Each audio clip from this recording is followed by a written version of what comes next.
Okay, let's talk about our playback stuff. First of all, let's make sure that we're set up. So let's go into MuseScore Preferences.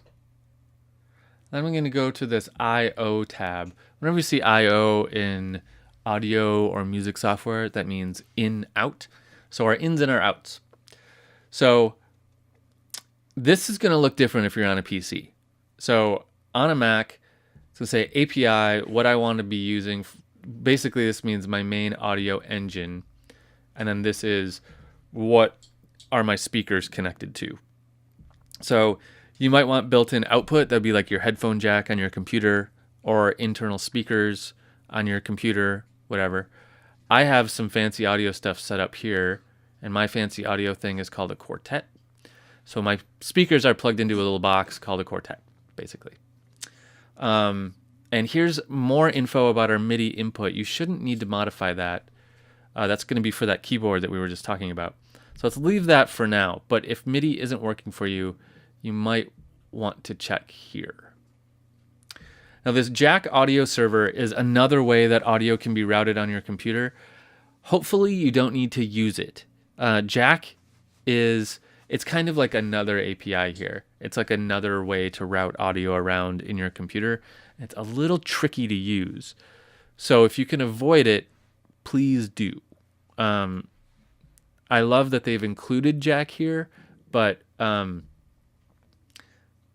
Jack gets into some low-level stuff. The people on like Linux and that whole world, they probably need to use Jack a lot more than those of us on a Mac or a Windows computer need to. So the odds are you want to leave that off. Okay, so when you're doing playback, remember what I just said, that I said in the first video in this section, that playback is not the most ultimate function of these programs. If you really want to get good playback, what I would recommend doing is we can go to File, Export, and we can save a file as a MIDI track. And in doing that, we can open it in any other audio program that's more designed to do this kind of thing. So if I go to the bottom here, I can do Music XML will sometimes work, but standard MIDI is probably a little safer. So if I do that and save this file, I can open it in Ableton Live, Logic, even GarageBand.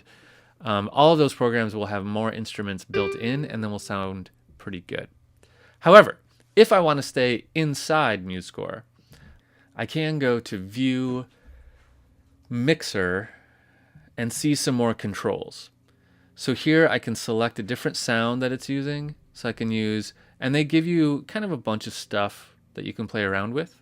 So I can switch to this bright Yamaha Grand.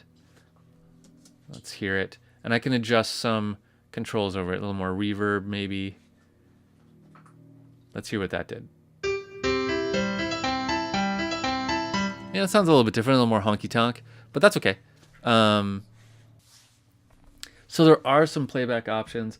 We'll talk more about the playback options as we get deeper into the class, but I just wanted to throw that out there so that you had some control right away of how things were sounding, and so that it wasn't like super frustrating that you were stuck in like weird playback mode. So check out that mixer view. That's under View, Mixer, and you'll see more of these for every different track you have. If you have like 4 instruments playing, you'll see 4 things. But I can change it to a harpsichord. That's probably fun. Good old harpsichord.